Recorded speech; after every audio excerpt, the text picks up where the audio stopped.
Bumisita nga pala ako sa bahay ng aking sister-in-law at hito naabutan ko siya sa kanyang dirty kitchen. Nagluluto siya ng adobong karning baboy. Mukhang masarap ang kanyang niluluto, mga sisi. Okay, 3 p.m. pa lang ng hapon na nagluluto siya. Ang aga niyang nagluto. No, napakabait talaga ng aking sister-in-law. At holiday nga pala ngayon, kaya ito, nag-chika-chika muna kami habang siya ay nagluluto. Okay, pinapakuluan pa nga niya pala yung karni ng baboy kasi mas masarap kung mas malambot ang karni.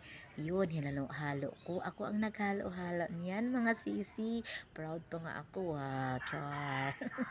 Yun lang naman talaga ang naiambag ko kay Manang, ang paghalo-halo, okay, sa karne para mindset para patikimin niya libre ng hapunan. Char, joke lang po. Okay, yun, malapit nang maluto yan, mga sisi, konting pakulo pa. Okay, maya maya makakain din tayo na adubong karning baboy. Yan, tinikman na yan kung tama na ba, kung luto na ba. Yan, introducing adobong karning baboy. Luto na yan, ready to serve na yan. Tinakpan para ready na ihain.